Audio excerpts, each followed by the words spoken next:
everybody, it's Erin or Gimme Yarn 418 and I'm back with another video. TGIF, thank God it's finished. Today's the 10th of February. It's been 2 weeks since I recorded.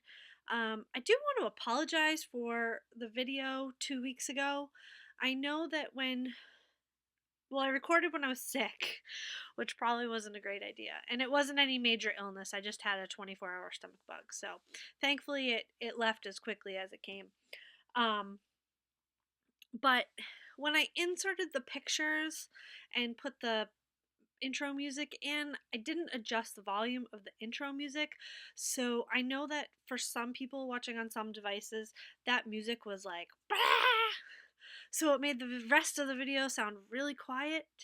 Well, you had to have the volume of the main video up really high, so then when those little clips came of the FOs, it was like super loud. So I apologize for that. I was under the weather, probably shouldn't have made a video, but it's been 2 weeks. I didn't record last week uh, because of some stuff, which we'll talk about at the end. So I have a lot to show you, actually, and I have a lot of plans, and I have a thank you, and I have a bunch of thank yous, like a blanket thank you. So let's just jump right into it. Let's start with the finished objects. I did a test, pattern testing for Patchwork Moose. I've done lots of hers before. I should have brought some over here. I'm looking at them all up looking at me. I love her patterns. They're so adorable. So she had a gargoyle come out. Well, that's coming out. And I actually made it into the test. Usually her tests fill up in like 2 seconds. And I was the last one, I think, to squeak in under the wire. And it was, like I said, for a gargoyle. And I made it out of Loops and Threads Impeccables, out of gray. I think it's just called gray. Or True Gray, one of those, and teal. I know that's the other color. So it's really adorable. He's bigger than I thought, but he's adorable. So isn't he cute? I just love it. And I thought the blue eyes fit him nicely. He has a little point on the tail. And it's a fantastic pattern. Her patterns, if you've never crocheted one of her patterns, are flawless. There's directions with photos of the assembly. There's options for posable and not posable, secured. I can't think of the word. Anyway, there's 2 options to pose or not pose the arms, and you do them in a different way. And the placement of where you put everything is just perfect. Where you put the nose, where you put the eyes, it's amazing. Some toy patterns, it just says place eyes, but it doesn't say on what round. No, this pattern says on what round, in what stitch. So you know that you're not gonna finish and have your eyes cockeyed, or like one's over here and the other's there, so they're like not spaced properly. Because once you put the washer on the back of that safety eye, you all know it's there. I mean, you can cut them off, but then the washer's dead. So he is so cute, and I named mine Gary. I can't remember what she named hers, but I think he's adorable. This one I'm going to keep because I love her patterns and I'm selfish, but I will be making more of these for the hospital, but they won't have the posable arms, just because you never know what age child is going to get it, and the non-posable stationary arms would be better, I think. And I will use safety eyes just put on it, not suitable for under 3 years old. So cute. And the posable arms, I think if a kid played with it too much, it could break off because of the way that you do it. So overuse, I wouldn't want the child to, Gary the dragon's or Gargoyle's legs off. I mean, how traumatizing would that be? bad enough they have to be in the hospital. So let's put him up here with the sheep. Okay, what else did I finish? You look so cute, Gary. What else did I finish? I finished a pair of socks for Kristen. It is out of this yarn, Talisman Opal. I don't know, I think I showed this last time, and the color is 9270, and this was from the wonderful Sarah Hepworth, sent it to me for Christmas. And keep in mind, my sock blockers are for my feet, not Kristen's. When I go to Stitches, I'm going to get a larger pair. So they look a little bunchy, and they're there. Wow, the color's great. We've had snow for 5 days. 4 days. We had snow Monday, Tuesday, Wednesday, Thursday. Haven't had any snow yet today, and we're expecting 3 inches tonight, 3 inches tomorrow, and Kristen just told me 8 to 10 on Sunday, so lovely. So the light is bouncing off of the snow and through the window, and it's like brilliantly light up here, which is nice. There you go. Okay, that's an FO. She'll be excited she can wear those now. My next FO is the wavy checkerboard. I'm going to show it real quickly, and afterwards I'm going to give you some details and comparison with the cakes. So here it is. It took 3 balls of the sweet rolls in the wasabi pop colorway. Again, it's the wavy checkerboard pattern. It is a pay-for pattern on Ravelry. There's a link on my Ravelry project page as always. I keep that updated as best I can, which is usually pretty up to date. And I love how that turned out. It's been washed and dried, and it's going to be going in the mail to Seth later today with a dress for Sadie for Valentine's Day. And last but not least, I didn't bring the book up, which was silly of me. I got that knit doll book for Christmas from my in-laws. Let me see if I can find it here, because it is on my project page, which will be helpful. What? Ravelry. Home. Projects. Please stand by. You know I don't generally edit these videos too much. It's called Naptime Doll. It's by Tatiana Korokova.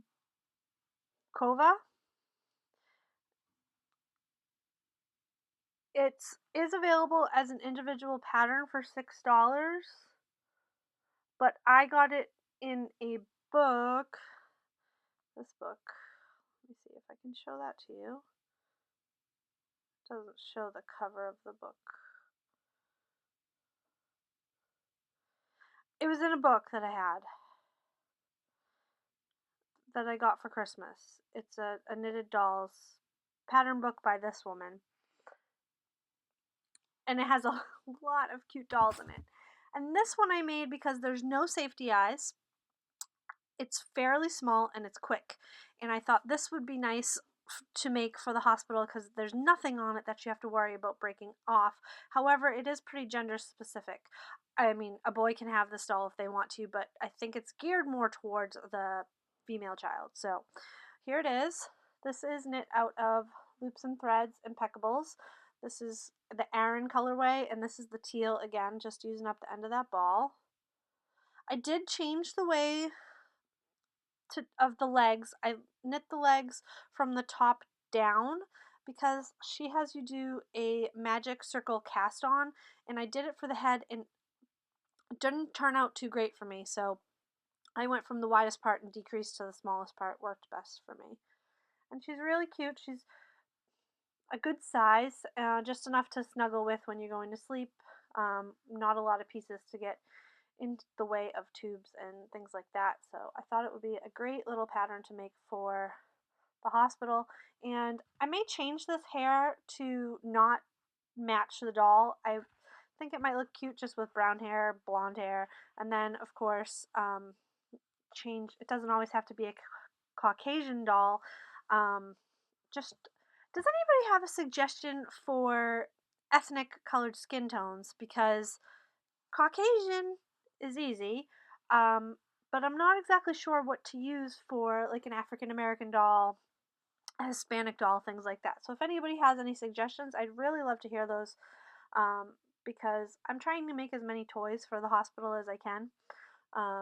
And it has to be, I want it to be acrylic so that it can be, um, if the kids are going through anything major, there's going to be things that get on the toys, so they need to be able to go in the washer and dryer. So, Nap Time Doll by Tatiana Korakova, I think is how you say it. Really cute. This woman actually has a ton of cute little patterns, and they're all pretty small, so you can sit with Gary, little lady.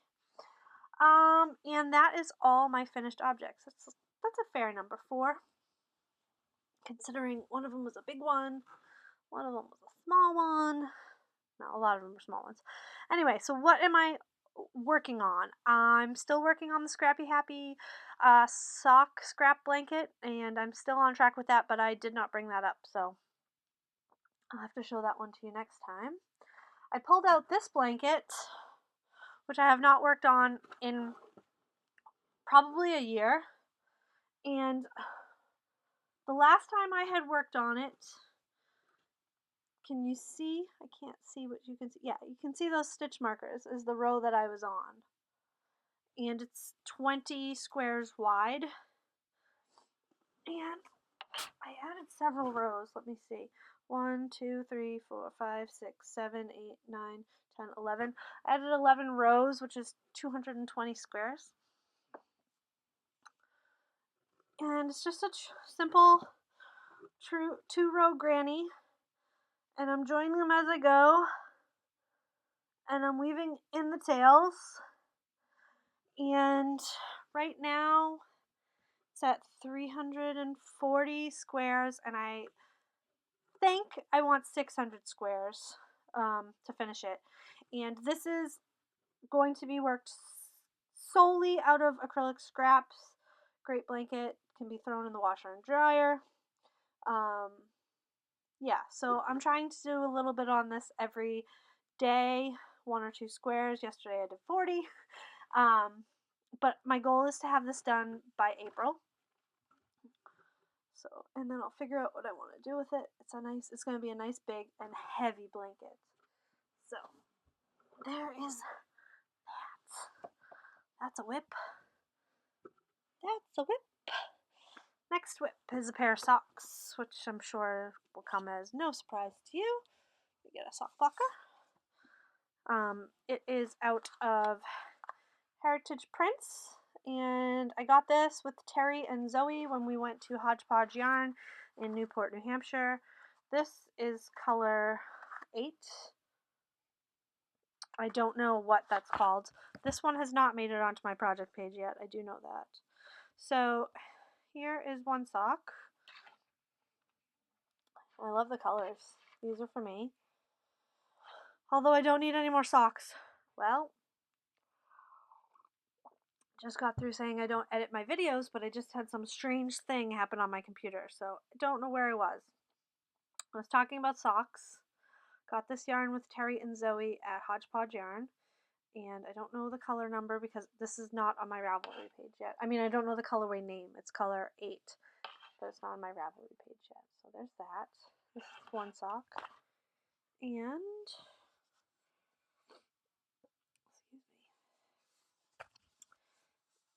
excuse me. Here is the other sock. So I have finished this one. This one is almost to the heel. Yeah, and I love them. These are for me. Oh, that's what I was saying. They're for me. They shouldn't be for me. My sock drawer is full at capacity, and instead of saying, "Oh, I don't need any more socks," I said, "I think we need a bigger dresser for socks," because we have a separate small um, nightstand that we have our dressers in. So that's another whip. It's a pair of socks. because I'm always knitting socks. I love knitting socks. Most of you know that's the first thing I ever knit was socks, so I will probably always have a pair of socks on the go. The next project is the Spindrift shawl, and I know for a fact I've only knit like 3 or 4 rows on this since last time. It is knit out of Becoming Art in the Beauty and the Beast colorway, and I'm not in the middle of a row, which is always a bonus. This is the yarn, which is totally spot on Beauty and the Beast. I got an email from Jimmy Bean Wool with a Beauty and the Beast colorway, not Beauty and the Beast, in my opinion. So beautiful. Yeah, there's that purple. And like I said, I've only done 1 or 2 rows on this. I don't even know if you'll be able to see. But yeah, see, because I'll roll bunched up right now. But I love it, and it's so soft. I want to wear this when I go see Beauty and the Beast with Hermione Granger. I'm excited for that movie. I haven't been to the movies. I think I said this when I was ill. I have not been to the movies since the second to last Harry Potter movie. Yeah, it's been a while. Last but not least is a hat for Kristen, who, as she was going out to plow yesterday, said, "Oh, I wish you had made me one of these." But never mentioned it. She might have mentioned it before, but when you're walking out to do snow stuff, it's a little late. Anyway, so it's the helmet liner knitting pattern. It's a free pattern. This isn't up on Ravelry, but it will be very, very soon. Helmet liner, is that what I said it was? Yeah. I've knit this before for my father-in-law, and I'm knitting it out of Vanna's Choice in the Denim Mist colorway from Stash, and I just started it this morning, and I have this much. I have to do 6 inches of ribbing. I actually think I'm going to do 7 or 8, just so nice neck coverage on that. Stitch markers from Terry. Pretty. I like how it's coming out. Pretty. That should be a quick one. I haven't knit a hat since the last hat that I designed, so yep. What is up next? Well, up next is I want to knit some more toys. I have a couple kids sweaters queued up because they're fast. Not for Seth and Sadie, they have plenty, but for whatever, either for sale for when there's a fundraiser. There's going to be a fundraiser in the future, close to where my family's from. Something for that. So one of those things. And the other thing is I have some projects hibernating that I would like to work on. This is not that. This is a Christmas sweater that I started. And I've got the front, and have, this is a mess is what it is. That's where my size 3 needles are. I was wondering. Anyway, so I've got the front and the back, and this is an ugly Christmas sweater. There's a Santa here, an Antarja Santa, and I put this away shortly after we got the news about Seth, because my Christmas spirit left me. Just wasn't feeling it, but I am looking forward to starting back up with that and having that for next Christmas. And the other thing that I have hibernating, I have an African flower animal hibernating. It's not over here though. I have this hibernating, and it was hibernating because I didn't want to make it into a pillow, and my hand was really bothering me. So that's going to be pulled out and hopefully finished in the next little bit. No rush, I mean, I have 10 more months until we could use it. So there's that. So I have 3 languishing projects, shall we say. What did somebody say the other day? Oh, works at rest, war. Ephraim said that. And then I have some plans. I went through before the first of the year, I went through and I made sure every pattern that I had purchased, I had spent money on, or someone had gifted to me, I put in my queue, um, so that I stopped buying patterns, number one, and number two, I knit these things. I buy these patterns because I think they're beautiful and I want to make them. So I put those all in my queue, which Amy Ming Mao commented on. She said, "You've been a little busy on Ravelry," and so I explained. Um, so now my queue is like 700 patterns long, and the other day I just sometimes I want there are so many things I want to make that I'm stuck trying to decide what should I make. So I made a shorter list of things that I'd really like to make soon. And I printed that out I typed it out on the computer. And for everything other than toys and shawls and socks, I put the weight of yarn it uses. And these are all patterns I own. Can I say and anymore? It's worse. It's almost as bad as Okay, it just happened again. I don't know what's going on. I'm gonna have Kristen take a look at this.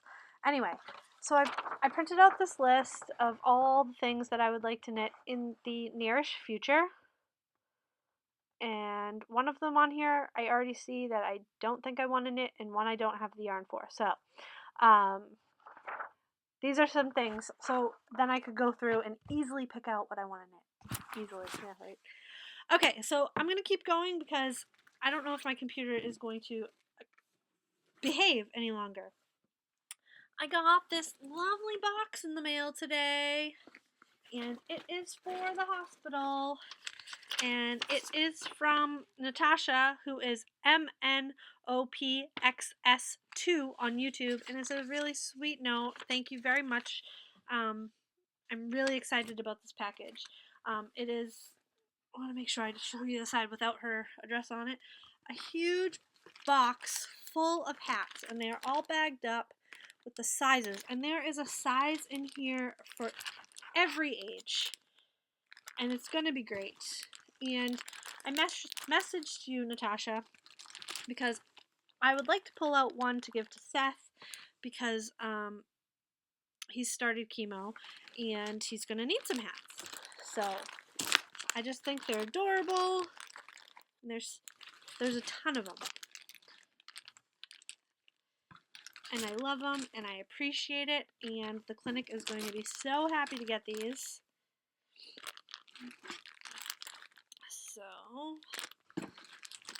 So yeah, there's a lot of hats, and every single one is going to be loved and appreciated, and I'm just beyond happy.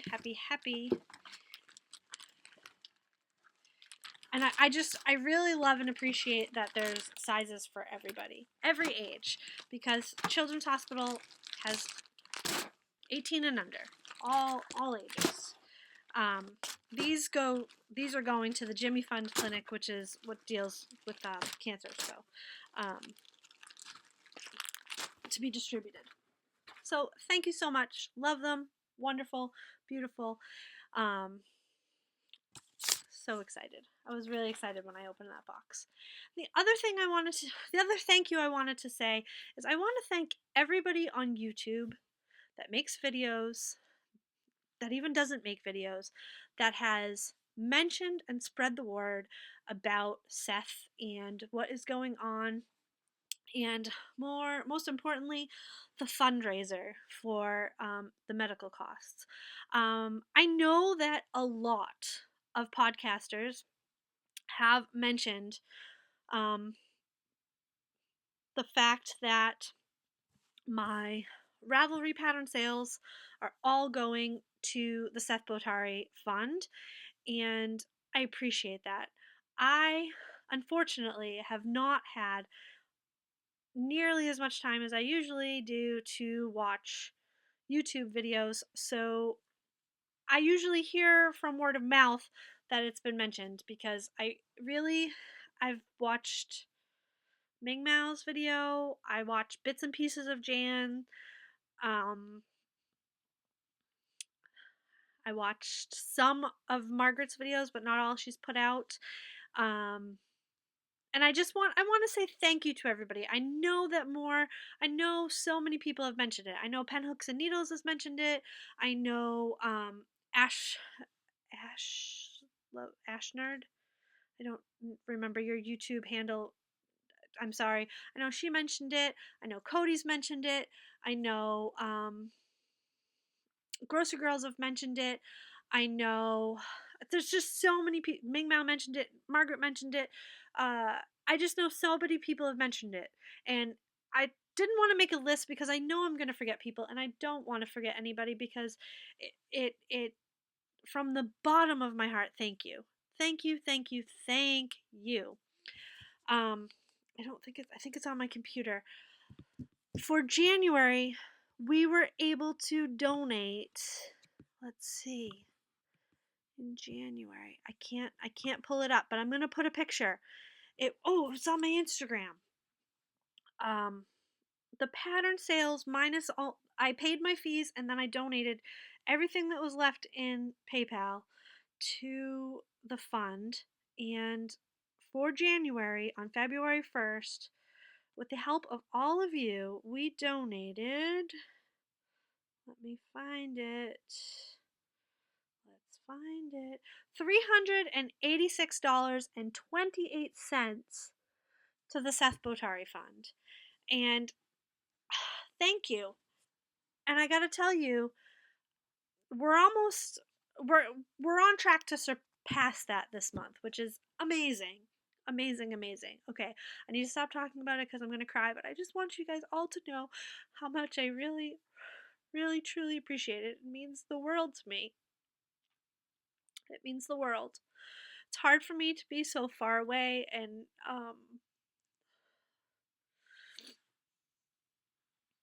anyway, thank you. Thank you very much.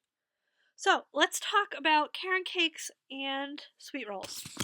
I can't cry because I won't stop.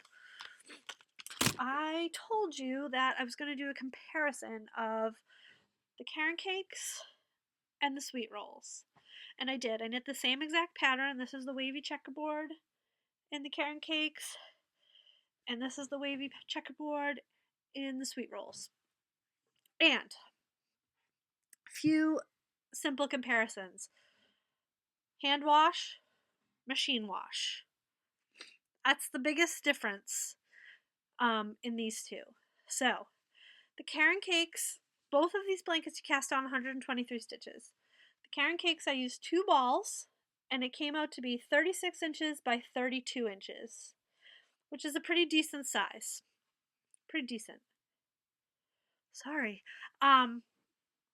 And I love it. It washed really nicely, and then I just laid it out flat to dry. I washed it on the wool cycle in my washing machine and laid it out flat to dry. If you don't have a wool cycle, I would suggest hand washing. I would not suggest drying. The sweet rolls, I used 3 balls, and it came out to be 38 inches by 34 inches. So this was a little bit bigger, but it did take 3 balls, which I expected because the sweet rolls are 245 yards, and the Karen cakes are, I believe, almost 400 yards. I should have checked that before I started. So pretty good. I think this retails for $8 a ball. This retails for $5.99 a ball. So 18, 14, about the same. But never pay retail, people. When you go into a big box store, never pay retail. Use coupons, things like that.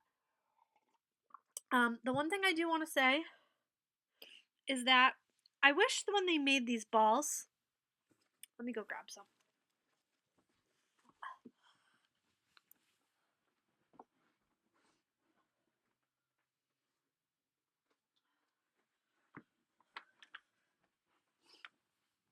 Okay. Okay, so now I can tell you exactly. Karen cakes are 383 yards. And I picked 2 that you can see very distinctively what I'm talking about. I wish when they made these cakes, they made them so that they matched. Because I am a little bit OCD. You can see very clearly here that these cakes are the same colors, but they don't match. And by match, I mean, I think it should start and end at the same place in every cake. And I'm going to show you. I'll take the ball band off and you'll see it more clearly. I mean, you can obviously see it in the middle, but until you pull out the center, you don't know what's going to happen. So you can see the centers are different colors here. This one is red, this one is blue. So they start at different places. And you can see even more clearly here. This has a ton of yellow at the end, and this has just a little bit. And I think I just saw a knot. No, that's the end. Okay. So that is a little bit of a pet peeve of mine, because to match the stripes in this, I needed to cut and splice. I mean, the stripes are the same size when you get into the ball, but to have the ends match, I needed to finagle quite a bit. Quite a bit. And that was frustrating. And the other thing I've heard about these, about the cakes anyway, I don't know about the rolls, is that a lot of people are finding knots in them. Now, I do have to say that was not my experience, but I've only used 3 or 4 cakes, so that could still happen for me. And I used 3 of the sweet rolls, and I didn't find any knots in that, but that's my biggest, which is tiny in comparison, pet peeve. I just don't like waste, and I want things to match, and you want the stripe sequence to be the same, and they weren't. So, but that being said, I like both of these equally. I think both of these have their place. This is a blanket. The Karen Cakes is a blanket I would give to someone I know, who I could stress to them how to, not stress to them, but relate to them how to wash it, and that what will happen if it doesn't get washed that way. And I would know who to give it to and who not to give it to. This I could give to anybody. You throw it in the washer, you throw it in the dryer. It's already been washed and dried. I did wash it on the wool cycle just because that's my delicate cycle, and I would recommend that. And I dried on low. Washed beautifully. I tested it like I did the Karen Cakes, no issues, no shrinking, no growing, nothing out of the ordinary. So, I actually like them both. Like I said, each has their place. Now I know there are more things coming out. I saw on Facebook today that there's this new thing, Bernat Pop, which I haven't seen. Somebody, I think Ross, picked it up at Walmart, and it's a cake. I mean, it's by Yarn Inspirations, which is Karen. So it's all acrylic though, probably very similar to this. And then Lion Brand has come out with a DK weight version called Mandala. I haven't seen that in person yet, but it's like 599 yards, I think. Again, 100% acrylic, but it's DK, so that's nice for different things. So it's nice to see that we're getting lots of options, and hopefully they'll stick around, because they're very fun to work with. They're very, very fun to work with. Another thing, I have this gigantic binder of vintage patterns, and I would say the vast majority of them came from Zoe and Jan. And I want to go through this, and I want to make some of the things in here. I'm going to actually bring this down right after I finish this video, and I'm going to pick out some patterns and knit them, because I just think it'll be fun. You see all those beautiful things that Jan makes, and you get inspired, and I want to bring this down, and I want to flip through it. See, look at how beautiful. It's all, I think 99.9% of this is British patterns. So I'm going to take a peek. Ooh, I like that one I just pulled open. I'm going to take a peek through that and give some of those a go. Hopefully soon. Okay, last but not least, I've already started to cry, so I'm going to talk about this quickly. Last Friday, Seth started his chemo. There have been lots of bumps and lots of speed bumps along the way. And we just found out, or a few days ago, that he has another speed bump, and it's just, I Anyway, so we started chemo. He's doing fairly well. My sister just put out an update on the blog yesterday. So go check that out because that's really the place to get if you want to know what's going on with him. The info, the 411, and there are many ways to donate if you want to donate directly to the Seth Bottari Fund. One is through TD Bank North. Not TD Bank North anymore. TD Bank. You can go into any TD Bank branch and say, I want to make a donation to the Seth Bottari Fund, a deposit to the Seth Bottari Fund, and they will help you do that. The other way is to mail a check to the Seth Bottari Fund at TD Bank. I will put that information down below. The third way is through PayPal. That is in the description down below. All of your money goes directly to the Seth Bottari Fund, those 3 ways. The last way was just started, is a crowdsourcing page where they charge no fees, but they do have to, the people who process the payment need to charge the fees. So if you donated to that through PayPal, PayPal takes their 2 point, I think it's 8%, but the crowdfunding site does not take anything. I will put a link to that down below as well. And of course, as I've mentioned many times, and I will mention from now until he's better, all proceeds from my pattern sales are going directly to the Seth Bottari Fund. At this point, I cannot donate my Etsy store funds because I need to keep that money in case I need to travel, and in case I need to stay somewhere closer to where my family is. So I need to keep that money set aside so that I can get down there if I need to be down there and when I need to be down there. So link to the Ravelry pattern store is down below. So I'm going to go because I'm going to start blubbering again. Thank you guys so much for watching. I hope you're doing great. I'm sorry this was a long one. And until next time, I'll talk to you soon. All right. Bye-bye.